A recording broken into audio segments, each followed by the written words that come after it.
Hello दोस्तों, कैसे हैं आप। ये हमारा लेक्चर नंबर 2 है क्लास 10th का फिजिक्स। जो लेक्चर नंबर 2 है, हम लेक्चर 1 में बात कर चुके थे कि गोलीय दर्पण किसे कहते हैं, समतल दर्पण किसे कहते हैं, गोलीय दर्पण कितने प्रकार के होते हैं। तो आज हम बात करेंगे गोलीय दर्पण के प्रकार। तो गोलीय दर्पण जो होता है हमारे दो प्रकार के होते हैं, एक होता है उत्तल दर्पण, दूसरा होता है उत्तल दर्पण। यदि किसी हम देखते हैं अवतल दर्पण यानी कॉनकेव मिरर। यदि किसी गोलीय दर्पण के उभरे हुए भाग पर पॉलिश कर दें तथा धंसा हुआ भाग परावर्तक पृष्ठ के रूप में कार्य करे तो इस प्रकार के गोलीय दर्पण को अवतल दर्पण कहते हैं। मतलब जिसका परावर्तक पृष्ठ धंसा हुआ हो, जिसका परावर्तक पृष्ठ क्या हो, धंसा हुआ हो, वो क्या कहलाता है, हमारा अवतल दर्पण कहलाता है। देख लीजिए फिगर बना हुआ है, ये हमारा कोई पॉलिशदार सतह है और ये जो धंसा हुआ भाग है भैया क्या है, ये परावर्तक पृष्ठ है। क्या है, परावर्तक पृष्ठ है। तो ऐसे गोलीय दर्पण को हम अवतल दर्पण कहते हैं। कौन सा दर्पण कहते हैं, अवतल दर्पण। अब बात करते हैं हम उत्तल दर्पण की। क्या बात करते हैं, उत्तल दर्पण की, कि उत्तल दर्पण क्या होते हैं यानी कॉन्वेक्स मिरर क्या होते हैं। तो यदि किसी गोलीय दर्पण का परावर्तक पृष्ठ उभरा हुआ होता है तो इस प्रकार के दर्पण को उत्तल दर्पण कहते हैं। मतलब यदि किसी दर्पण गोलीय दर्पण को हम जो धंसा हुआ भाग होता है उस पर क्या कर दें, कलई कर दें और परावर्तक पृष्ठ क्या कर दें, परावर्तक पृष्ठ को हम उभरा हुआ बना दें। जो हमारा परावर्तक पृष्ठ होता है वो ऑटोमेटिक उभरा हुआ होगा। तो ऐसे गोलीय दर्पण को हम उत्तल दर्पण अर्थात कॉन्वेक्स मिरर कहते हैं। अब गोलीय दर्पण से संबंधित कुछ परिभाषाएं हैं। ये पेपर में नहीं पूछा जाता लेकिन आपके भविष्य में कभी ना कभी शायद काम आ जाए, इसलिए हम एक एक नज़र यानी बोल सकते हैं सरसरी नज़र से इसको एक बार देख लेते हैं। गोलीय दर्पण से संबंधित परिभाषाएं। ध्रुव, ध्रुव किसे कहते हैं। मान लीजिए कोई हमारा गोलीय दर्पण है, क्या है, गोलीय दर्पण है। तो गोलीय दर्पण के मध्य बिंदु को हम क्या कहते हैं, दर्पण का ध्रुव कहते हैं। दर्पण का ध्रुव यानी पोल। तो इसमें लिखा है गोलीय दर्पण के मध्य बिंदु को हम ध्रुव कहते हैं, जैसा कि हमने आपको पहले ही बता दिया था। वक्रता के सेंटर ऑफ कॉन्वेचर, ठीक है, क्या, कॉन्वेचर। तो गोलीय दर्पण जिस गोले का भाग होता है, आपको ये पता होगा कि गोलीय दर्पण हमारा एक खोखले गोले का ही भाग होता है। तो इसमें साफ साफ कहा गया है गोलीय दर्पण जिस गोले का भाग होता है उस गोले के केंद्र को दर्पण का वक्रता केंद्र कहते हैं।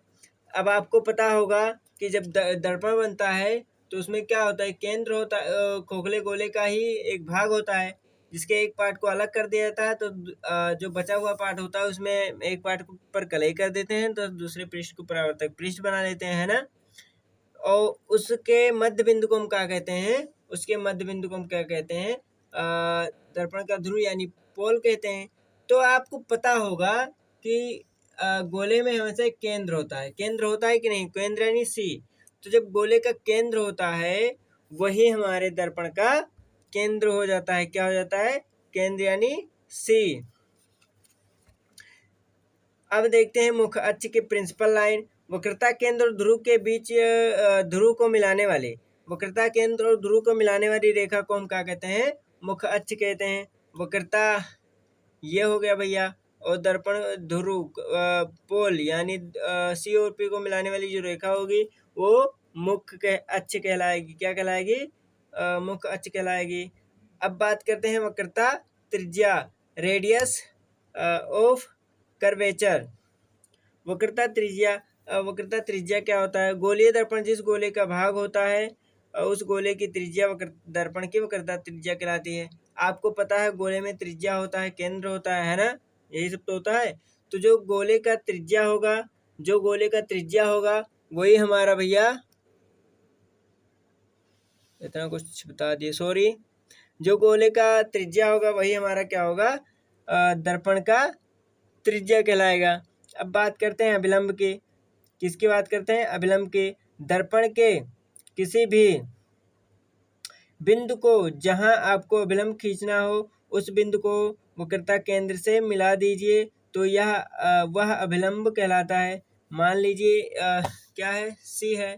अब कह रहा है दर्पण के किसी भी बिंदु से, किसी भी बिंदु को अगर हम सी से मिला देंगे, ठीक है, तो जो रेखा प्राप्त होगी वो क्या कहलाएगी? अभिलंब कहलाएगी। क्या कहलाएगी? अभिलंब कहलाएगी, यानी नॉर्मल। अब बात करते हैं दर्पण का द्वारक। क्या? दर्पण का द्वारक। दर्पण का द्वारक क्या होता है? तो दर्पण का द्वारक वह भाग जहाँ प्रकाश किरणें आपतित होती हैं। वह प्रकाश किरणें जहाँ वह दर्पण जहाँ प्रकाश किरणें आपतित होती हैं तो दर्पण का द्वारक कहलाता है। जैसे कि प्रकाश किरणें अगर इससे बाहर जाएंगी तो इससे बाहर हो जाएंगी ना, मतलब प्रकाश किरणें यहीं तक तो आ जा सकती हैं, इधर जाएंगी तो इधर आर पार। तो जहाँ से प्रकाश किरणें आपतित होती हैं या आ जा सकती हैं उसी को हम क्या कहते हैं? उसी को हम कहते हैं भैया दर्पण का द्वारक। क्या कहते हैं? दर्पण का द्वारक। क्या कहते हैं? दर्पण का द्वारक। अब बात करते हैं मुख्य फोकस, प्रिंसिपल फोकस। मुख्य अक्ष के समांतर आने वाले प्रकाश किरणें परावर्तन के पश्चात जिस एन बिंदु पर काटती हैं उस एन बिंदु को हम मुख्य फोकस कहते हैं। मुख्य फोकस कह रहा है मुख्य अक्ष के समांतर आने वाली प्रकाश किरणें। मुख्य अक्ष के समांतर, ये हमारा मुख्य अक्ष है, ठीक है, इसके समांतर प्रकाश किरणें आएंगी तो जिस एन बिंदु पर काटेंगी, ठीक है, जिस एन बिंदु पर काटती हैं उसी को हम क्या कहते हैं? फोकस, मुख्य फोकस कहते हैं। क्या कहते हैं? मुख्य फोकस कहते हैं। फोकस दूरी, ध्रुव और मुख्य फोकस के बीच की दूरी को फोकस दूरी कहते हैं। ध्रुव यानी ये, फोकस दूरी यानी एफ, जिस एन बिंदु पर काटती हैं उनके बीच की दूरी क्या कहलाती है? हमारी फोकस दूरी कहलाती है। क्या कहलाती है? फोकस दूरी। अब फोकस तल मुख्य अक्ष पर कोई भी खींचा गया तल फोकस तल कहलाता है, ठीक है। गोलीय दर्पण की वक्रता त्रिज्या क्या है? बात करेंगे भैया गोलीय दर्पण की वक्रता त्रिज्या एवं फोकस दूरी में संबंध। आज हम ये बात कर लेते हैं। तो देखते हैं गोलीय दर्पण और वक्रता त्रिज्या में क्या संबंध है। तो छोटे द्वारक के खगोलीय दर्पणों के लिए वक्रता त्रिज्या फोकस दूरी के दुगने के बराबर होती है, अर्थात R बराबर हमारा होगा 2F। कह रहा है छोटे दर्पण के द्वारक दर्पणों के लिए वक्रता त्रिज्या फोकस दूरी के दुगना होती है, अर्थात R बराबर क्या हो जाएगा? 2F। दुगुना का मतलब 2F होता है, ठीक, और F बराबर हो जाएगा हमारा R/2। इसको हम क्रॉस मल्टीप्लाई कर देंगे तो F बराबर क्या हो जाएगा? R/2। क्या हो जाएगा भैया? R/2।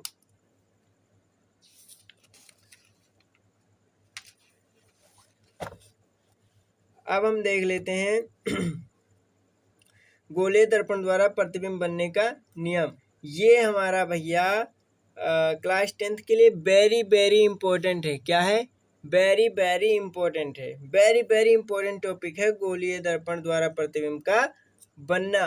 ये हम आपको पढ़ाएंगे कल। क्या पढ़ाएंगे? कल पढ़ाएंगे। अगर हमारी वीडियो अच्छी लगी हो तो इसे ज़्यादा से ज़्यादा शेयर कीजिए, कमेंट कीजिए और सब्सक्राइब ज़्यादा से ज़्यादा करिए ताकि हम आपके लिए ज़्यादा से ज़्यादा और कुछ करने का प्रयास करें। अभी तक तो फिलहाल यही कर पा रहे हैं क्योंकि हमारी क्षमता यहीं तक है, लेकिन आप लोग यदि अपना प्यार और सपोर्ट दिखाएंगे तो हम आपको और खुद को उस मुकाम तक पहुंचा देंगे जिस मुकाम तक आपको पहुंचना है। तब तक के लिए हम अपनी वाणी को विराम देते हैं। धन्यवाद।